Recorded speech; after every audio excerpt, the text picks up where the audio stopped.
Olá, seja bem-vindo ao dia 328 da nossa leitura bíblica. Meu nome é Everton Alonso e nós estamos caminhando para ler a Bíblia todo em um ano. Peço que você possa deixar o teu curtir, o teu comentário, o teu compartilhar e ativar o sininho de notificações. Hoje a nossa leitura estará em 1 Crônicas, no capítulo 19 e 20. Iremos a 1 Pedro, no capítulo 1. Iremos ao profeta Jonas, no capítulo 3. E finalizando a leitura de hoje, iremos ao Evangelho de Lucas, no capítulo 8.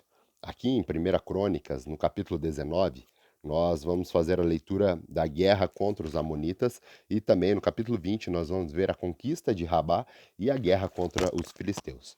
Vamos a essa leitura? 1 Crônicas, capítulo 19. Algum tempo depois, Naás, rei dos amonitas, morreu e seu filho foi o seu sucessor. Davi pensou: serei bondoso com Hanum, filho de Naás, porque seu pai foi bondoso comigo. Então Davi enviou uma delegação para transmitir a Hanum seu pesar pela morte de seu pai. Mas, quando os mensageiros de Davi chegaram à terra dos amonitas para expressar condolências a Hanum, os líderes amonitas lhe disseram: achas que Davi está honrando teu pai ao enviar mensageiros para expressar condolências? Não é nada disso. Davi os enviou como espiões para examinar o país e destruí-lo. Então Hanum prendeu os mensageiros de Davi, rapou-lhes a barba, cortou a metade das suas roupas até nádegas e mandou-os embora. Quando Davi soube disso, enviou os mensageiros ao encontro deles, pois havia sido profundamente humilhados, e mandou-lhes dizer: fiquem em Jericó até que a barba cresça, e então voltem para casa. Vendo Hanum e os amonitas que tinham atraído sobre si o ódio de Davi, alugaram da Mesopotâmia, de Arã, Maaca e de Zobá, carros de guerra e condutores de carros, por 35 toneladas de prata. Alugaram 32 mil carros e seus condutores. Contrataram o rei de Maaca e com suas tropas, o qual acampou perto de Medeba, e os amonitas foram convocados de suas cidades e partiram para a batalha. Ao saber disso, Davi ordenou a Joabe que marchasse com todo o seu exército. Os amonitas saíram e se puseram em posição de combate na entrada da cidade, e os reis que tinham vindo se posicionaram em campo aberto. Vendo Joabe que estavam cercados pelas linhas de combate, escolheu alguns dos melhores soldados de Israel e posicionou contra os arameus. Pois pôs o restante dos homens sob o comando que lhe deu ao irmão Abissai e posicionou contra os amonitas. Joabe disse a Abissai: se os arameus forem fortes demais para mim, venha me ajudar. Mas se os amonitas forem fortes demais para você, eu irei à sua ajuda. Seja forte e lutemos com bravura pelo nosso povo e pelas cidades do nosso Deus, e que o Senhor faça o que for da sua vontade. Então Joabe e seus soldados avançaram contra os arameus, que fugiram dele.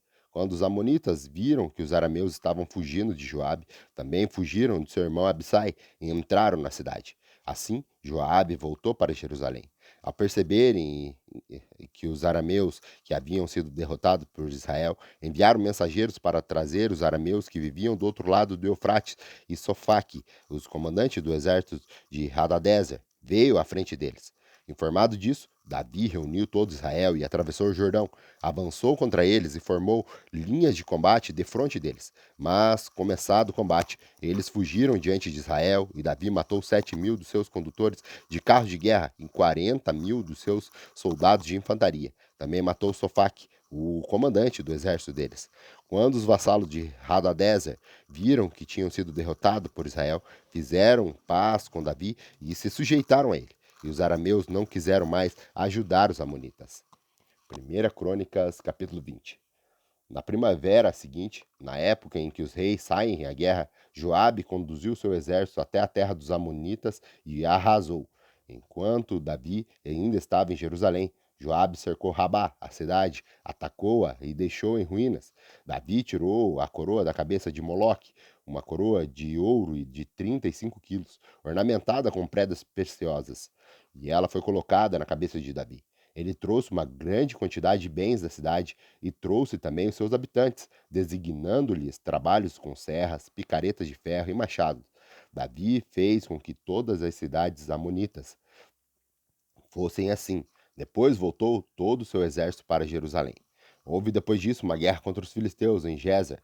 Naquela época, Sibecai de Russate matou Sipai, um dos seus descendentes dos Refaíns, e os filisteus foram subjugados. Noutra batalha contra os filisteus, Elanã, filho de Jair, matou Lami, irmão de Golias de Gate, que possuía uma lança cuja haste parecia uma lançadeira de tecelão. Noutra batalha em Gate havia um homem de grande estatura que tinha 6 dedos em cada mão e 6 dedos em cada pé, 24 dedos ao todo. Ele também era descendente de Rafá e desafiou Israel, mas Jonatas, filho de Simeia, irmão de Davi, o matou. Esses eram os descendentes de Rafá em Gate e foram mortos por Davi e seus soldados. Vamos agora a 1 Pedro. Hoje nós faremos a leitura de 1 Pedro no capítulo 1. Aqui o apóstolo de Jesus Cristo Pedro, ele louva a Deus que ele é uma esperança viva. E ele também traz uma exortação a, a que nós possamos estar fiéis e também a santidade e a fidelidade a Deus. Vamos a essa leitura de 1 Pedro no capítulo 1, diz assim: Pedro, apóstolo de Jesus Cristo, aos eleitos de Deus, peregrinos dispersos no Ponto, na Galácia, na Capadócia, na província da Ásia e na Bitínia, escolhidos de acordo com o pré-conhecimento de Deus Pai, pela obra santificadora do Espírito, para a obediência a Jesus Cristo e a aspersão de seu sangue. Graça e paz sejam multiplicadas. Bendito seja o Deus e Pai do nosso Senhor Jesus Cristo, conforme a sua grande misericórdia. Ele nos regenerou para a sua esperança viva, por meio da ressurreição de Jesus Cristo dentre os mortos, para uma herança que jamais poderá perecer, macular-se ou perder o teu valor.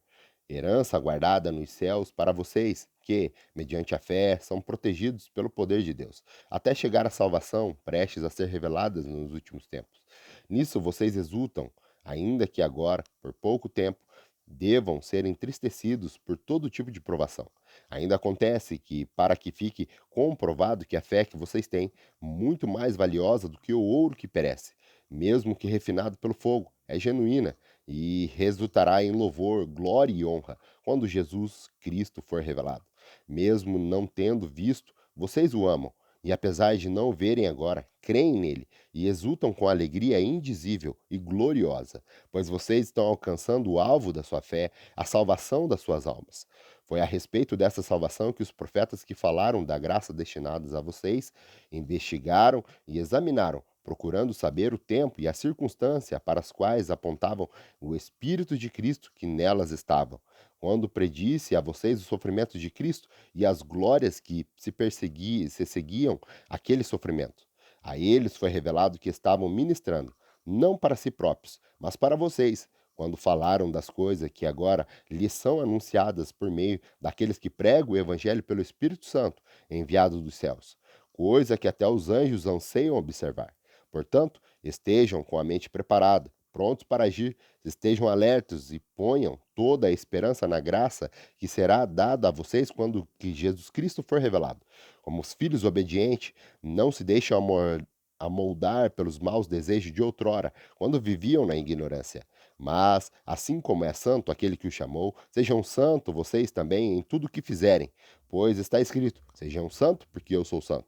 Uma vez que vocês chamam Pai aquele que julgam imparcialmente as obras de cada um, por portem-se com temor durante a jornada terrena de vocês, pois vocês sabem que não foi por meio de coisas perecíveis como a prata e o ouro que vocês foram redimidos, da maneira vazia de viver, transmitida pelos seus antepassados, mas pelo precioso sangue de Cristo, como de um cordeiro sem mancha e sem defeito, conhecido antes da criação do mundo, revelado nesses últimos tempos em favor de vocês. Por meio dele, vocês creem em Deus, que o ressuscitou dentre os mortos e o glorificou, de modo que a fé e a esperança de vocês estão em Deus. Agora que vocês purifiquem a sua vida pela obediência à verdade, visando ao amor fraternal e sincero. Amem sinceramente uns aos outros e de todo o coração. Vocês foram regenerados, não de uma semente perecível, mas imperecível, por meio da palavra de Deus, viva e permanente, pois toda a humanidade é como a relva e toda a sua glória é como a flor da relva. A relva murcha e cai a sua flor, mas a palavra do Senhor permanece para sempre. Essa é a palavra que foi anunciada a vocês. Vamos agora ao profeta Jonas. Hoje, no profeta Jonas, nós iremos ler o capítulo 3 do profeta Jonas. Aqui nós vamos ver o arrependimento do povo de Nínive. Vamos a essa leitura do profeta Jonas no capítulo 3, ler do arrependimento do povo de Nínive. Diz assim: Jonas capítulo 3. A palavra do Senhor veio a Jonas pela segunda vez com esta ordem: Vá à grande cidade de Nínive e pregue contra ela a mensagem que eu lhe darei. Jonas obedeceu à palavra do Senhor e foi para Nínive. Era uma cidade muito grande, sendo necessários 3 dias para percorrê-la. Jonas entrou na cidade e a percorreu durante um dia, proclamando: Daqui a 40 dias Nínive será destruída. Os ninivitas creram em Deus, proclamaram um jejum e todos eles, do maior ao menor, vestiram-se de pano de saco. Quando as notícias chegaram ao rei de Nínive, ele se levantou do trono, tirou o manto real, vestiu-se de pano de saco e sentou-se sobre a cinza. Então fez uma proclamação em Nínive, por decreto do rei e de seus nobres: Não é permitido a nenhum homem ou animal, bois ou ovelhas, provar coisa alguma, não comam nem bebam.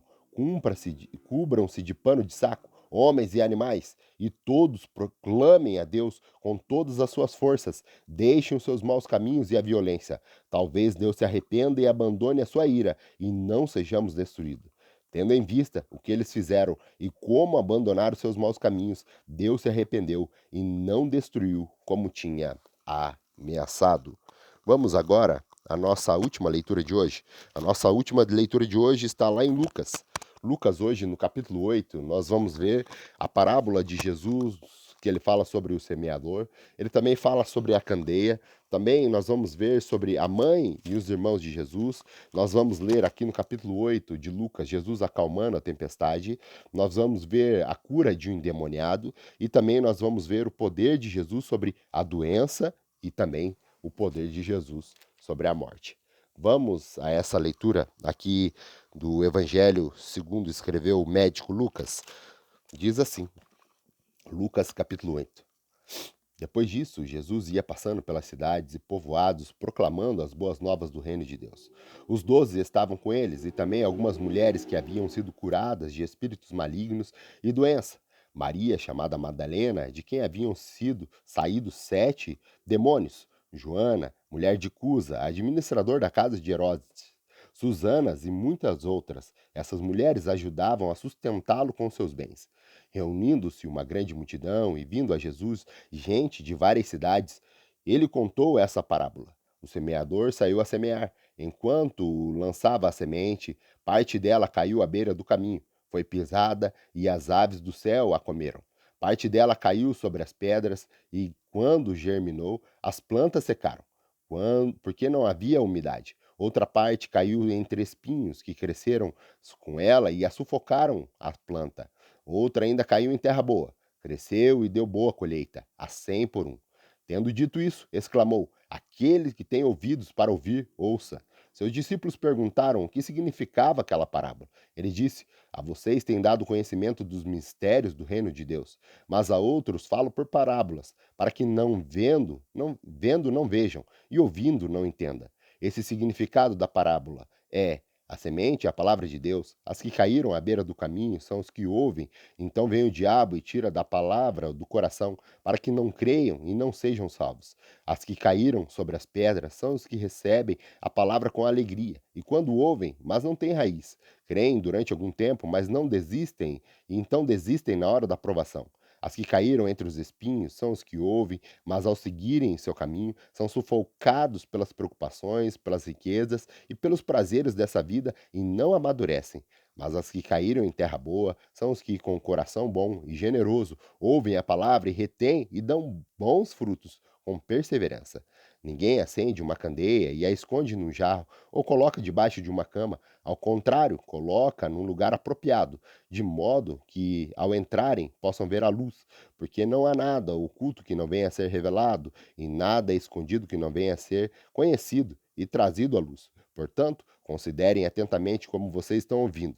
A quem tiver, mais lhe será dado, e quem não tiver, até que pensa que tem, lhe será tirado. A mãe e os irmãos de Jesus foram vê-lo, mas não conseguiam aproximar-se dele por causa da multidão. Alguém lhe disse: Tua mãe e teus irmãos estão lá fora e querem te ver. Ele respondeu: Minha mãe e meus irmãos são aqueles que ouvem a palavra de Deus e a praticam. Certo dia, Jesus disse aos seus discípulos: Vamos para o outro lado do lago. E entraram em um barco e partiram. Enquanto navegavam, ele adormeceu. Abateu-se sobre o lago um forte vendaval, de modo que o barco estava sendo inundado, e eles corriam grande perigo.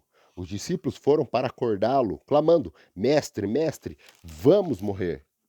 Ele se levantou e repreendeu o vento e a violência das águas. Tudo se acalmou e ficou tranquilo. Onde está a sua fé? Perguntou ele aos seus discípulos. Amedrontados e admirados, eles perguntaram uns aos outros: Quem é este que até os ventos e as águas dão ordens e eles lhe obedecem?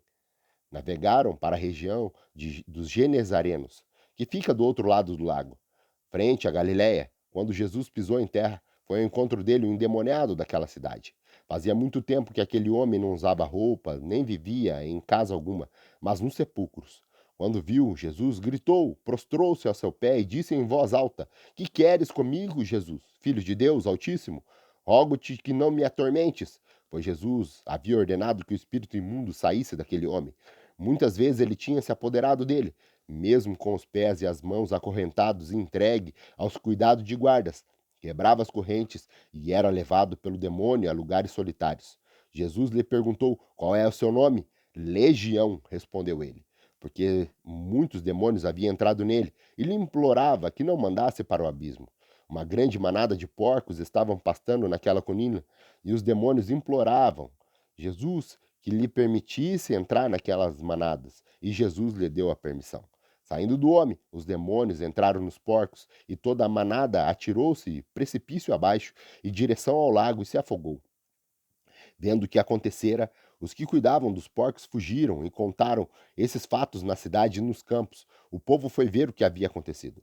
Quando se aproximaram de Jesus, viram que o homem que havia sido saído dos demônios estava sentado aos pés de Jesus, vestido e em perfeito juízo, e ficaram com medo. Os que tinham visto contaram ao povo como o endemoniado fora curado. Então todo o povo da região dos Genezarenos suplicou a Jesus que se retirasse, porque estavam dominados pelo medo. E ele entrou no barco e regressou. O homem de quem havia saído os demônios suplicava-lhe que o deixasse ir com ele, mas Jesus o mandou embora, dizendo: Volte para casa e conte o quanto Deus fez a você. Assim, o homem foi e anunciou na cidade inteira o quanto Jesus tinha feito por ele. Quando Jesus voltou, uma multidão o recebeu com alegria, pois todos o esperavam. Então um homem chamado Jairo, dirigente da sinagoga, veio e prostrou-se aos pés de Jesus, implorando-lhe que fosse à sua casa, porque a sua única filha, de cerca de 12 anos, estava à morte. Então Jesus, a caminho, a multidão o comprimia, e ele estava ali, certa mulher que havia 12 anos vinha sofrendo uma hemorragia e gastara tudo o que tinha com médicos, mas ninguém pudera curá-la. Ela chegou por detrás dele, tocou na borda de seu manto e imediatamente cessou a sua hemorragia. Quem tocou em mim? Perguntou Jesus. Como todos negassem, Pedro disse: Mestre, a multidão se aglomera e te comprime. Mas Jesus disse: Alguém tocou em mim, que eu sei que de mim saiu o poder. Então a mulher, vendo que não conseguiria passar despercebida, veio tremendo e prostrou-se aos seus pés. Na presença de todo o povo, contou porque tinha se tocado nele e como fora instantaneamente curada. Então ele lhe disse: Filha, a sua fé a curou. Vá em paz. Enquanto Jesus ainda estava falando, chegou alguém da casa de Jairo, o dirigente da sinagoga, e disse: Sua filha morreu. Não incomode mais o mestre. Ouvindo isso, Jesus disse a Jairo: Não tenha medo, tão somente creia e ela será curada. Quando chegou à casa de Jairo, não deixou ninguém entrar com ele, exceto Pedro, João, Tiago, o pai e a mãe da criança. Enquanto isso, todo o povo estava se lamentando e chorando por ela. Não chorem, disse Jesus. Ela não está morta, mas dorme. Todos começaram a rir dele, porque sabia que ela estava morta.